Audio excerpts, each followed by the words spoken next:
And our topic for tonight is looking at how we can use meditation to really understand ourselves, really understand how our own mind works. So we'll talk a little bit about what that means and some tips that you can use to use meditation in that way. Cool. You can see that we've been doing some fun chatting in the chat about where we all live and whatnot. If you have any questions while I'm teaching, just type in the chat. You do not need to wait for me to be like, it is question time. It's always question time here.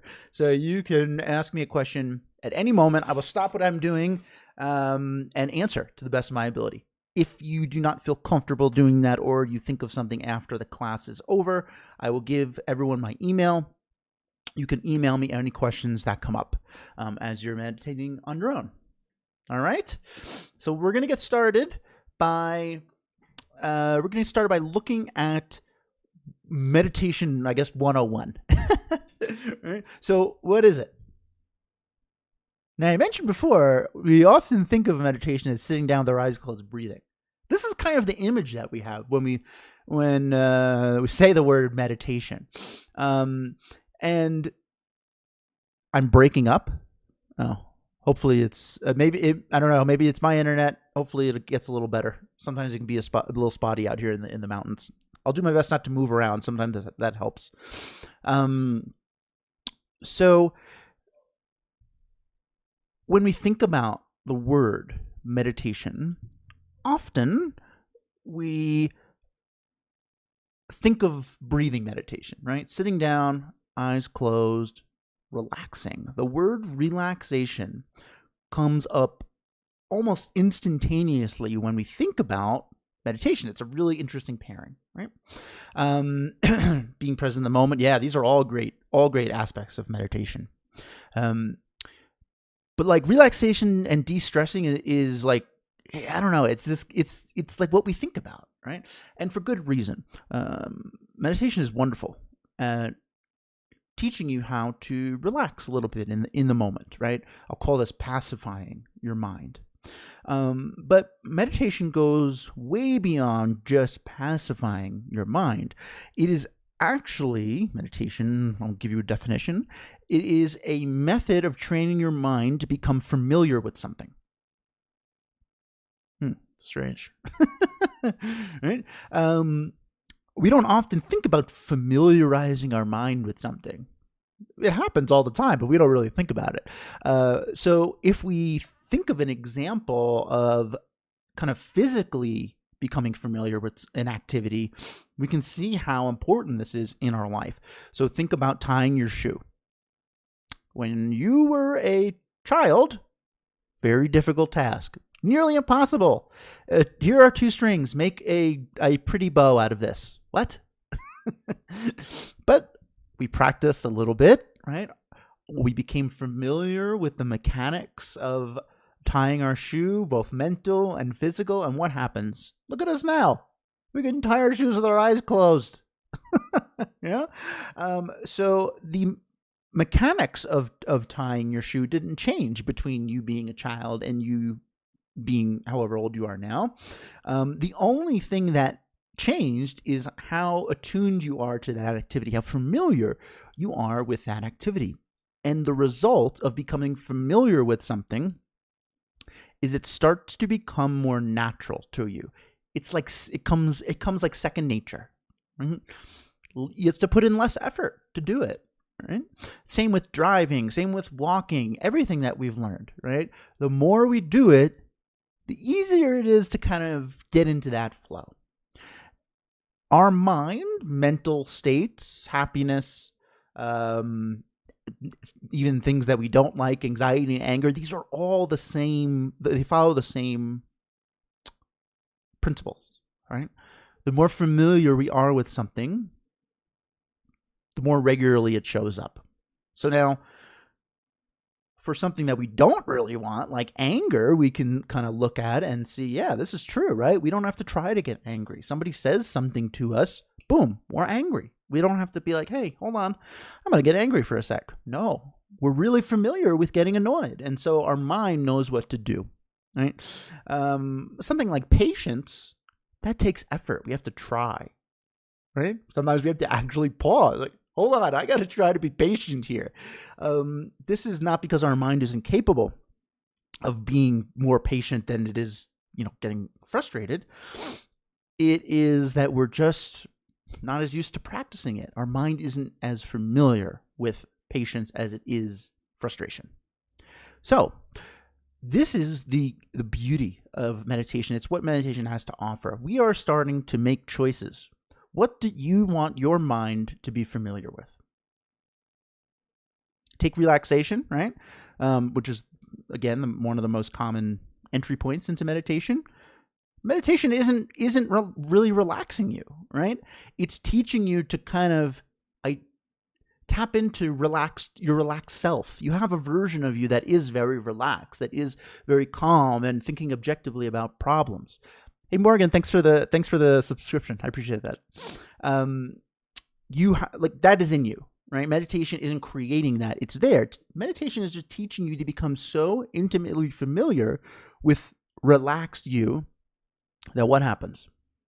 It starts to show up more often, right? Just like tying our shoe. It starts to come more naturally. So that's what we're after here with meditation. We're trying to teach our mind to become familiar with the things we want to be familiar with. All right? So that's all well and good. It sounds wonderful. But before we can really kind of tap into that aspect of meditation, it is really important to learn how to pacify our mind, to do some breathing meditation, to relax the busyness that's going around in our mind all day long. Your mind is super busy. Think about this. Oh, I got that thing coming up for work. Oh, I'm going to miss this. What if I miss this event because I'm late? Constantly. Oh, this person said something to me that I didn't like. It's constant chatter in our mind. And so it's really important as a first step, to learn how to use some of these meditation techniques to pacify these thoughts. And an analogy that I use a lot here on this channel, but I think it is good at illustrating what we're kind of after. If you picture a very still lake, you can see the reflection in the lake. If I were to ask you, you could describe it to me. There's the trees and the mountains, and it's beautiful. Now, if the wind picks up, starts to rain, that reflection becomes a little less clear. It's still there, but it's less clear. And if it's a real kind of downpour or real stormy, you might not be able to describe the reflection at all. But the reflection always is there. It's just obscured. Same is true for you with your mind. Your mind's peacefulness is always there, like the reflection. All the busyness is masking it, it's obscuring it. So we're going to clear away some of those raindrops obscuring the reflection on the lake. We're going to clear away some of the busyness that's obscuring peaceful you. And then we're going to start to get in touch with peaceful you so it shows up more often. Okay? Cool. So we're going to do a breathing meditation now. And if this is your first time doing breathing meditation, instructionally, pretty straightforward. We're going to just sit wherever you like. We're going to choose to focus on our breath. I'm going to focus on my breath. We're telling ourselves that. And then whenever you notice your attention drifting a bit, right? Maybe you're thinking about something that happened earlier today or something you have to do later after this class ends or tomorrow at work. We're just going to be like, not right now, to those thoughts. We'll get to them later, and then we're going to bring our attention back to breathing. So it's really 3 steps. Choose to focus on your breath.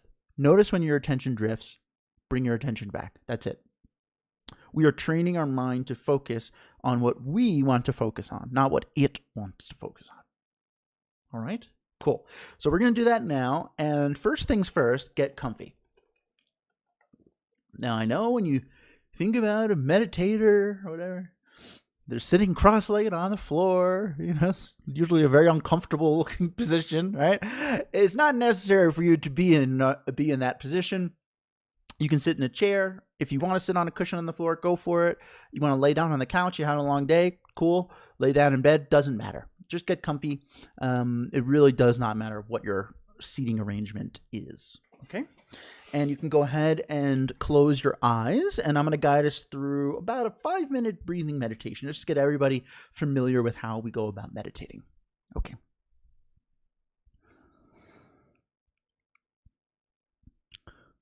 Whenever you start a meditation, just take a moment. Ask yourself, how am I feeling right now? In this exact moment. Maybe you're happy. Maybe you're sad. Maybe you're tired. Maybe you're energetic. Doesn't matter. We're not doing anything about it. We are just practicing noticing. Noticing what our mind is up to. This is called mindfulness. That's something we're going to talk a lot about today.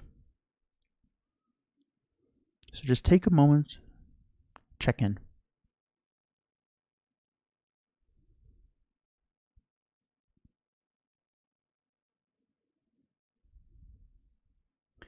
And having done that, you can now make a choice. Choose to focus single-pointedly, exclusively on your breath. Breathing in and out, gently, naturally.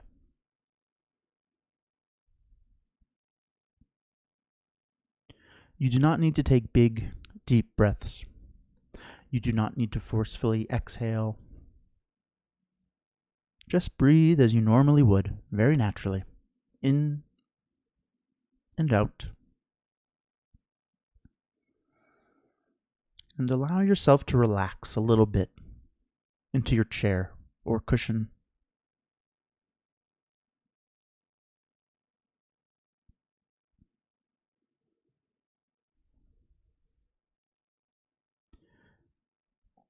Very smooth, consistent breathing in and out, gently, naturally.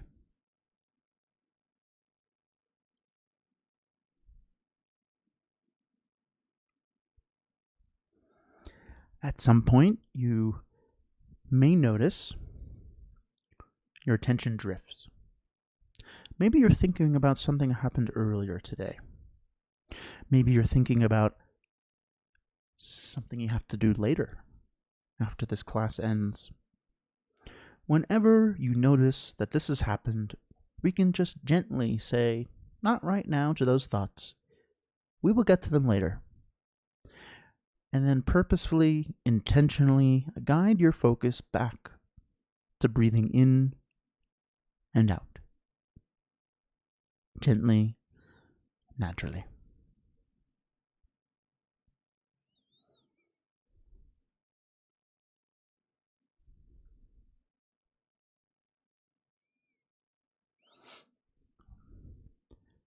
Follow every moment of every breath, staying focused on the air as it enters your nose, noticing how it sits a bit, and then following it as it exits back into the atmosphere.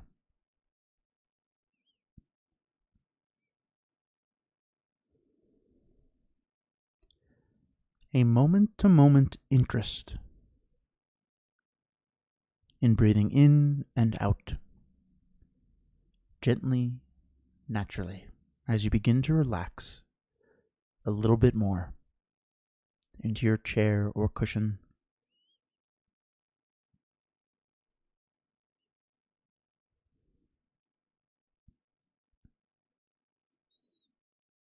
Keep bringing your attention back to your breath whenever you notice it drifting.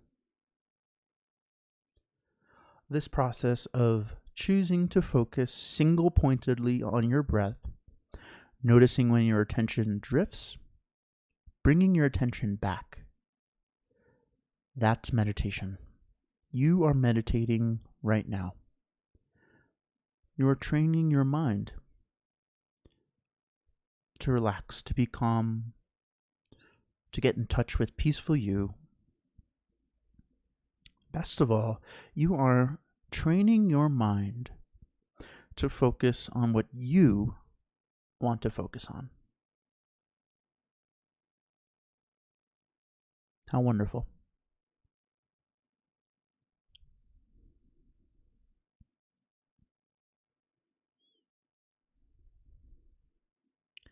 So just for the next couple of moments, continue to breathe in, breathe out, and just enjoy sitting here with your breath, relaxing.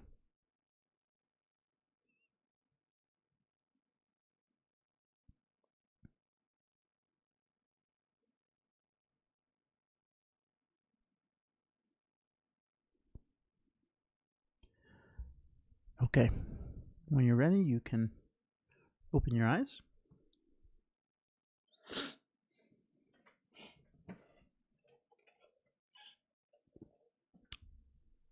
Welcome back. So that was a pretty straightforward, traditional breathing meditation. And something I think is really important to note is that the goal here is not to never get distracted. You will get distracted. I've been meditating for a very long time. I still get distracted. That's what our minds do. Our minds are trying to do stuff, So the goal isn't to never get distracted, but rather increase your awareness of when you are. So that way you can decide, hey, do I want to be thinking about work tomorrow right now? Or do I want to be thinking about my breath? Right? Do I want to be thinking about that thing somebody said to me that annoyed me? Or do I want to be focusing on the conversation I'm having with the person in front of me? I mean, we're training our mind to obey our commands. Our mind's kind of like a new pet. And we've let it run amok for quite some time. Cool. So if you have any questions on breathing meditation in general, feel free to ask me at any time. I'm going to move on to our topic, but hopefully that was a helpful little overview of how we're going about meditating. And if you want to, from a technical term, breathing meditation is a practice of what's called single-pointed concentration, focusing on one thing, not multitasking. Meditation is kind of like the antithesis of multitasking. All right, so we're going to talk about our mind. And specifically, how we can use meditation to better understand our mind, better understand ourselves. Right? And an interesting question is to think about, well, do you understand your own mind? To some extent, yes, right? Like when if somebody cuts us off, we're driving or something, somebody cuts us off, we get angry. And then we're like, oh, I'm angry. I understand. My mind is angry, right? We're very aware of the symptoms of our mind, right? In this case, like an unhappy mind. We're annoyed. But as to the cause of those symptoms, sometimes we don't really investigate it that deeply, right? Is it the person that cut me off that annoyed me, or is there other things going on, right? So these are kind of questions that we can use meditation to ask ourselves to gain a deeper understanding of why we think the things we think. Deeper exploration is a huge part of meditation. It's often referred to as contemplation. Very similar to what we just did. But instead of focusing on your breath, you would focus on an idea or a thought or something like that. So another example we can use is maybe we get anxious when we speak publicly. Pretty common. I think there's a stat where people are more afraid of that than death, right? Isn't that? So we get anxious when we have to speak in public, right? So naturally we think, well, public speaking is the issue. I don't like it and I won't do it, right? And so we avoid public speaking, right? And this is almost kind of a trick, right? Because it seems like it works. Now I don't have to do it. But then, we have to do it at some point. And so we haven't really dug down to the root of the issue, so we keep avoiding, which isn't a great way to try to resolve this anxiety that we feel. So meditation challenges us to go a little bit deeper. What is it about public speaking that makes you anxious? Or even thinking, was it always like this? Right? When you were a kid, you didn't care. Kids have no concept of the concept of public speaking. They'll say anything in public. I don't care. Right? So over the years, we've kind of developed this aversion to it. And it's interesting to think about why.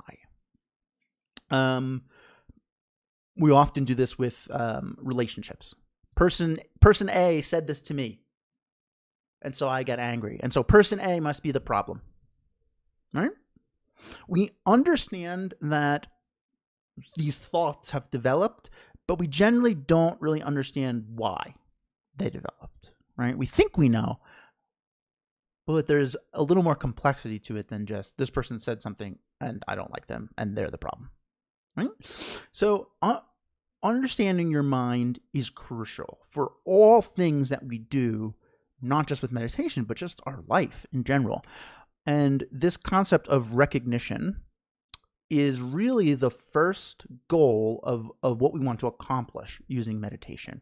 And this is really about mindfulness. And I mentioned that in the meditation, and we're going to talk a little bit about what that is. But recognition is the key to solving our problems. In order to take action on something, what's the first step? We got to realize it's happening. If we don't realize what's happening, then we can't do anything about it, or we might do the wrong thing to try to resolve it. So in terms of recognition, our goal is to recognize earlier, right? We kind of recognize when we're annoyed, but we want to recognize when we're getting annoyed earlier on in the process, because these types of negative mind states, whether it's anxiety or feelings of sadness or anger, whatever, they're sort of like a forest fire. If you catch a forest fire when it's just one flame, you pour a bucket of water on it, you've saved the day. If you do not know that flame has started, what happens? The fire spreads, and it becomes much more difficult to extinguish, much more difficult to manage. So our goal is to use mindfulness, use our mind to learn how to identify these issues earlier on. Now, mindfulness is a word that if I had to take a bet, I would say 100% of you have heard it before. It is very common these days, which is cool. One of the downsides of it becoming very buzzwordy is that the meaning sometimes gets lost. So I'm going to define mindfulness for you in the way that I was taught it. And the way I define mindfulness is it is an active awareness of your own thoughts moment to moment, but for a purpose, right? It's not just like there's a tree, I'm happy, there's a squirrel, right? The purpose here is that we want to be able to respond to our thoughts skillfully. We want to pay attention to what our mind is doing so we can catch things earlier on before the fire spreads. That's our goal. That is the importance of mindfulness. All right. Now, this is difficult, as you well know, partially because it seems as if our mind goes from not okay or okay to not okay, like instantaneously. It's like, wait a minute. There's no detection. It just happened, right? It's very fast. But there are some steps that our mind is going through there, and we're going to talk about them today. That way, maybe the next time you're feeling annoyed or anxious, you'd be like, oh, man, which one of these steps am I in right now? This is really helpful for starting to identify these mental states earlier on in the process. Right now, we're fine or we're not. So we're going to look in between. Okay? Good so far? So the first thing, and I'm going to use I'm going to probably use anxiety as a example throughout this, just because it's pretty common. But this is not something that is just used for anxiety. Your mind goes through the same process for all these, like whether it's being frustrated or lonely or even happy, right? So we can extrapolate that a little bit. So the first thing in our mind that happens in our mind, going from, let's say, okay to not okay with anxiety, is we come into contact with something. Contact is made. Now, this can be physical, right? Maybe a person where you come into contact with them. Visual, right? Something, we see something. Auditory, right? We hear something. It could also be a memory, right? It's not just, something tangible. It could be a thought. Thoughts we can come into contact with. In fact, this is one of the more common ones, right? We think about something and now it's at the forefront of our mind, right? All of these examples of coming into contact with something, they all share a quality. They're completely unavoidable. We cannot avoid coming into contact with things in our life, right? We can try, right? And we do. Because interestingly enough, this is where we try to solve the problem, right? I have social anxiety about going to this event, and so I won't go. Problem solved. Right? And so, we feel pretty good. We're like, I'm not going. I feel so much better. Now I get to hang out. But there's always another event that we'll have to go to, right? Mary, that was your problem today? Yeah, me too. That's how I got into meditation for a very bad, clinical anxiety. And it's very helpful for it. I can say that confidently. So we try to sever contact, essentially, with these things. That's our solution. And it's a trick because it provides temporary relief. But it's not permanent relief, because there's always going to be another event. There's always going to be another person that says something we don't like, right? It's temporary relief. We're tricking ourselves into thinking this is the proper way of dealing with things, right? But we can't avoid contact. We can try, but then we have a whole other slew of problems in our life, right? So let's forget about trying to solve it at the contact level. Let's think what comes next. And what comes next is what I will call labeling. Our mind will label this thing we've come into contact with, person, thought, whatever. It'll start to label it, right? Maybe we'll do the social anxiety event thing. I got this event coming up, right? Contact. We're thinking about it. And then we're like, oh man, I don't like that. All right? No, that's not for me. Yeah. Then maybe we go, right? It's not a big deal. But then there's another event, right? And it comes up, and what happens? We think about it. We're like, oh, no, I don't want to do that. We are starting to become very familiar. Our mind is starting to solidify this label of social event equals anxiety. Social event equals bad. Your mind sorts things all day long into 3 categories: beneficial, not beneficial, and don't really care. Right? Positive, negative, neutral. That's really it.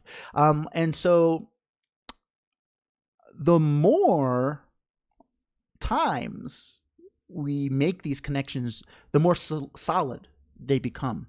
Familiarity. We talked about that word with meditation. Familiarity and our mind are intimately linked. It's our mind's superpower. The more familiar we are with something, the easier it is for our mind to go there. It's our superpower, and it's also our kryptonite, right? So labeling. We come into contact with something, our mind labels it, and the more that we reinforce this label, the more our mind just totally instantly believes that this label is fact for this contact, right? Now what? So we come into contact with something, our mind labels it, and then we go into what I think is the most important spot. And this is the spot where we're going to try to train in being more aware of when we're here. And this is what I'll call exaggeration. It's when we go down the rabbit hole, right? The what ifs, the rumination, playing a scene over in our mind, right? Think about the social event. It's not good. We label it. Right? Now we're like, oh man, what if I say something dumb? Oh, what if nobody likes me? And then we start to go even further, right? The knot gets worse. I always say dumb things, don't I? Right? Why am I like that? Right? We're starting to exaggerate something that, first of all, has not happened yet. The event hasn't even happened yet. It's just creating a story in our mind of what's going to happen. And exaggeration really makes our label rock solid.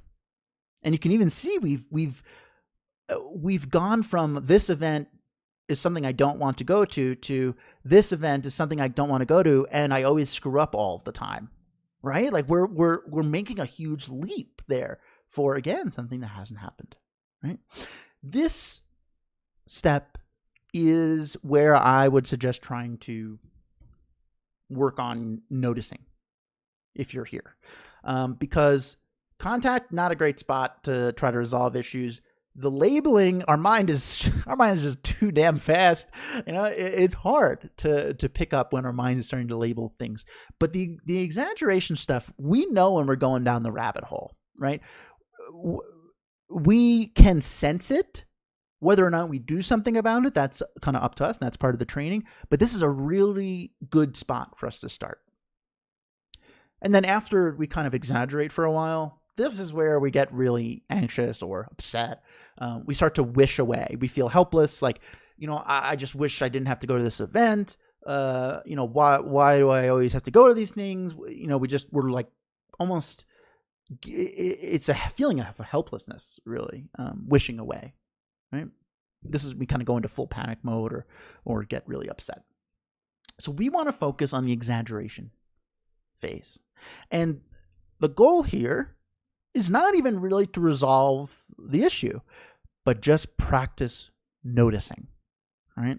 Because right now, we don't notice the intricacies of these steps. We're just like, I'm okay, I've come to contact with something, I don't like that, and I'm not going. So what we're going to do is practice mindfulness using the exaggeration phase as our spot. And there's two things I'm going to say about mindfulness. One is that when you're doing breathing meditation, you are practicing mindfulness, which is great. A little 2-for-1 deal.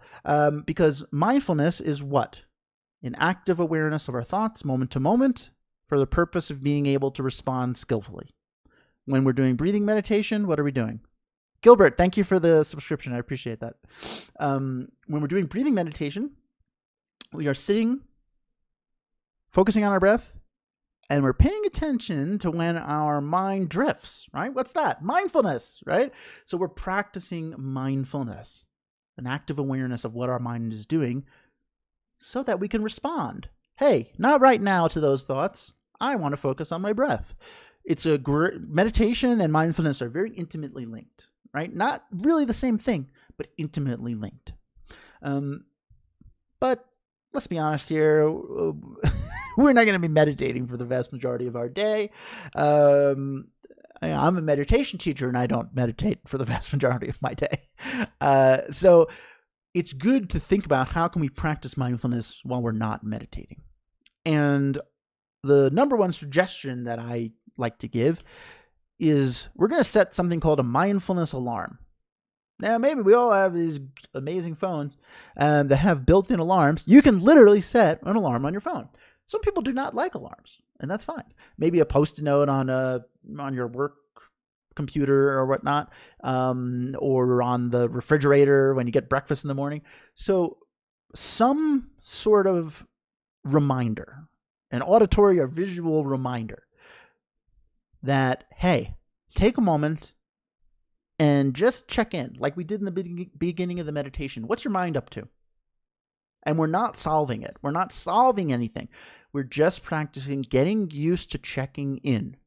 We don't do this. We don't check in with ourselves. How am I feeling today?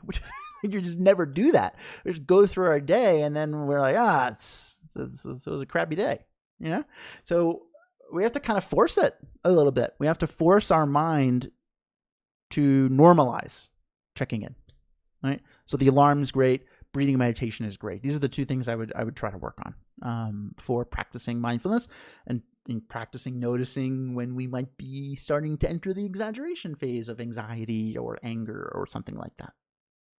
Cool? Okay. Any questions on any of that? If not, we're going to do a little meditation. And this is going to be pretty similar to what we just did. Almost identical. But we have a different perspective now, right? We're going to do breathing meditation, but we're going to do it from purposefully noticing when our mind is drifting, right? Before it was something that we're like trying to pay attention to, but now this is our goal. We're going to practice mindfulness using breathing meditation.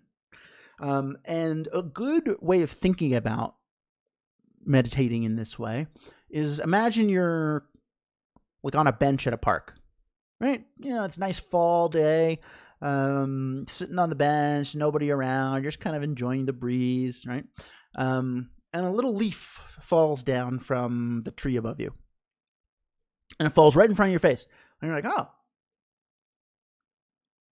And we're staring at the leaf, right? And then what happens? We go back to doing what we were doing. We don't stare at the leaf and we're just like fixated on it. Like, oh, the leaf. Why did it fall? I don't know why it fell. Like we see this thing and we're like, oh, okay. And then we go back to what we were focusing on, right? So that's kind of what we want to do with meditation. Thoughts are like leaves, right? Ooh, work tomorrow. Oh, the thing that my uncle said to me that was annoying, right? Oh, what am I going to make for dinner? Right? It's all these little leaves that are falling down, and normally we just fixate on the leaf. So what we're going to do is be like, oh, okay, done with that. And then we're going to go back to focusing on our breath, focusing on enjoying being in the park. That's kind of the analogy for what we're doing with meditation.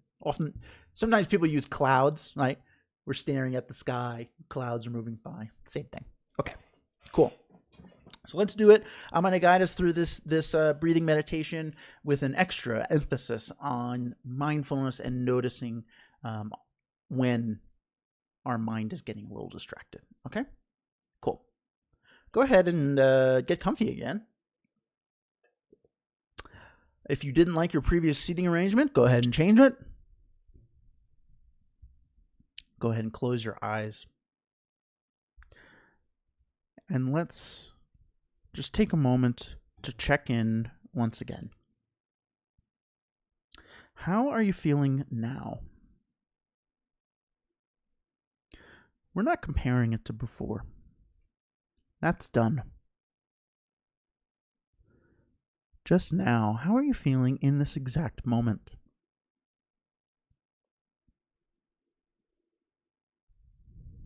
We now have some context to why this is important.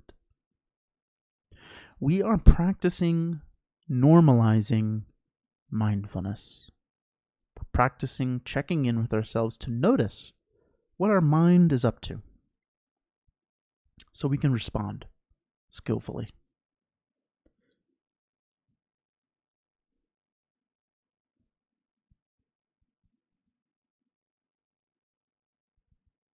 Having checked in, you can now turn your attention back to your breath.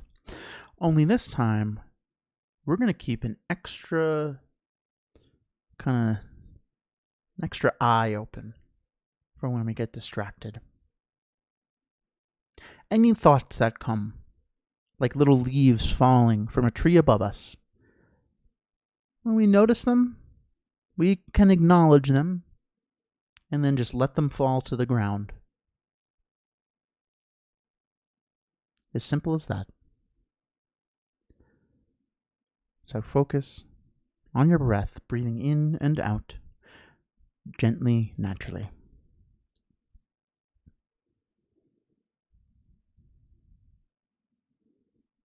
Focus on the journey of the air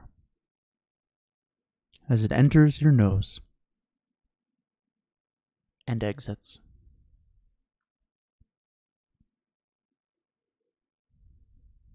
Totally plugged in, totally present with each moment of each breath.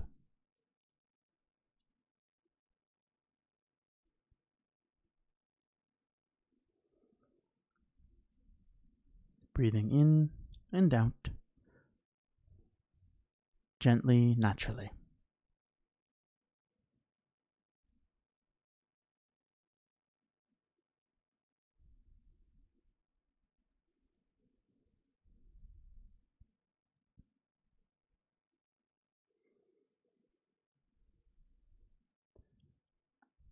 And just do a little check-in. Are you still single-pointedly focused on your breath? Or is your mind attention split? Are you thinking about other things? We are trying to catch our mind when it drifts earlier on in the process. Because if we catch our mind early, we can tell it what to do. It's easier to manage. So whenever you notice your thoughts drifting, we can just gently say, not right now. Let that leaf fall to the ground. And bring your attention back to breathing.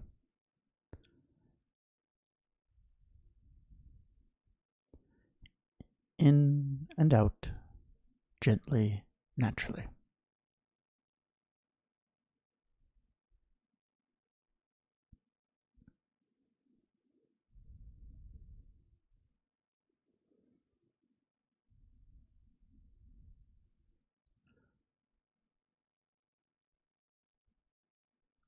Keep bringing your attention back when it drifts.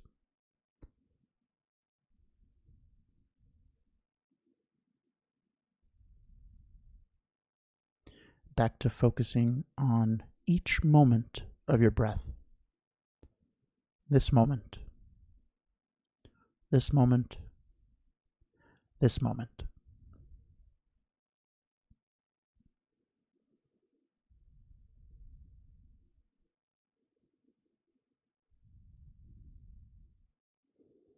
When we do that, when we're really single-pointedly focused on our breath,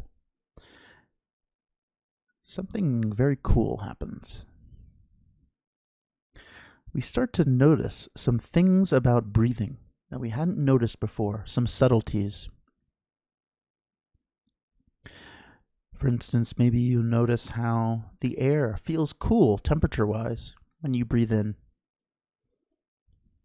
You can feel that coolness on the tip of your nose. But then when you breathe out, it's a bit warmer, isn't it? How interesting. The temperature changing.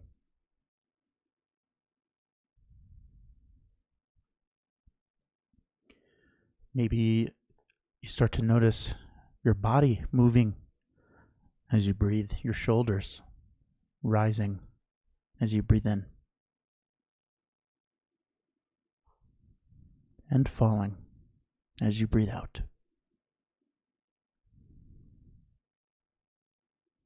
Every aspect of you, body, mind, an active participant in your breath.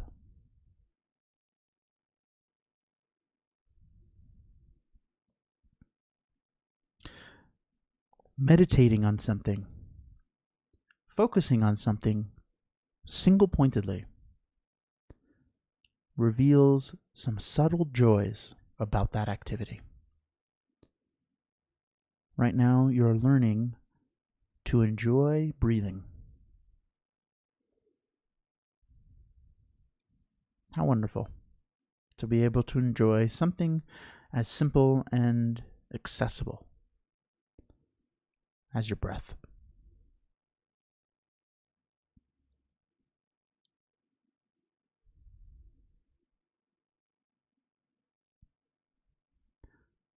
So just for the next few moments, once again, enjoy sitting here with your breath. It's your only job right now, to just sit and breathe. And if your attention drifts, just bring it back. No big deal.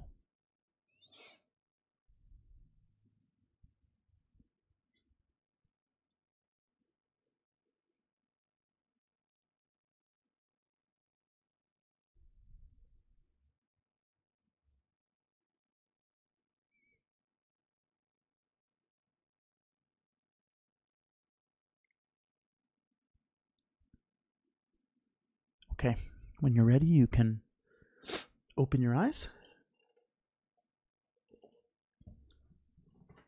Welcome back. So again, that was pretty much the same thing we did in the opening meditation.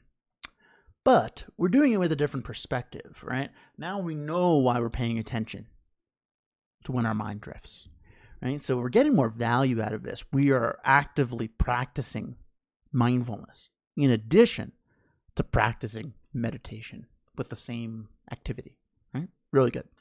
Awesome job. That's it for today. If you enjoyed this class, I encourage you to come back. I do them every Wednesday, same time, same channel here on YouTube. Unless I have some sort of event I have to go to, which things are slowing down now, so hopefully the cadence will be a little more regular. But come on back. Every week we talk about something else meditation related, but it's all meditation related. Carol, thanks. Appreciate it. And thank you to Morgan and Gilbert who subscribed during the live stream.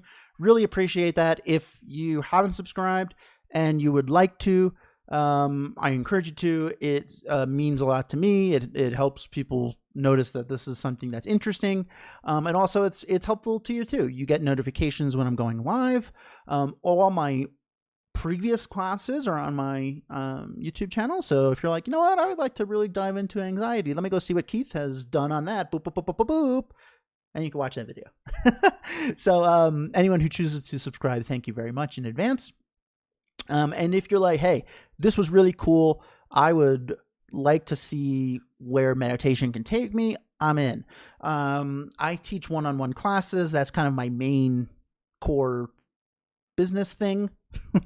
And the one-on-ones are fantastic because we can focus on something that's very pertinent to you.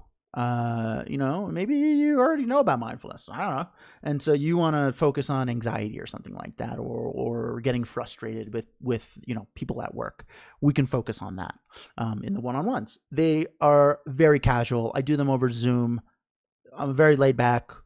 We'll have some fun. We'll learn meditation together. It's a very good environment, I think, for learning. So if that's interesting to you, just email me and we'll find a time that works. I'm going to put my email in the chat right now. It is keith@meditationbreaks.com. Whoops, almost misspelled it. Cool. Email me if you want to do a one-on-one. Email me if you have any questions about meditation, something we didn't cover. Maybe I missed your question here. Email me and I'll be happy to get back to you. All right. Alex, why is meditating first in the morning feels more effective? Oh, so very good question. It is not more effective, but it may feel more effective to you. The beauty of meditation is that there is no specific conditions in which it's ideal, right? We think so. I need perfect quiet. I need to do it in the morning. I need to blah, blah, blah, whatever. There is no specific conditions that are needed to meditate and meditate well. Everyone is going to be different. For me, I got news for you. I'm not a morning person. I'm look, I'm not ashamed to say it. I'm not a morning person. I never have, and I don't think I ever will be. So when I started meditating, I was starting to meditate in the morning because I was like, that's what a responsible adult would do. And I was struggling because for me, my mind's all foggy. I'm always late in the morning. And so my mind's like, oh, I got to get to work. I can't do this right now. So that was kind of the impetus for me to try a different time. And I really liked meditating after work, right? So you got to experiment. And if, Alex, you found that meditation in the morning feels more effective, cool, stick with that, man. That's good. Go for it, right? But if you're like, that's not working for me, feel free to try something else. Cool? All right. Nicole, email me and we'll figure something out. I charge $40 for an hour session, but happy to work with you if that's not something that is affordable. Okay. Let me see. I think I caught up. Oh, you guys are so kind. Thank you. Really appreciate you being here. Love teaching. Could not do that without you here. Otherwise, I'd just be talking to myself. So thanks for taking time out of your day to be here. I really do appreciate it. And I will see you all hopefully next week. All right. Take care.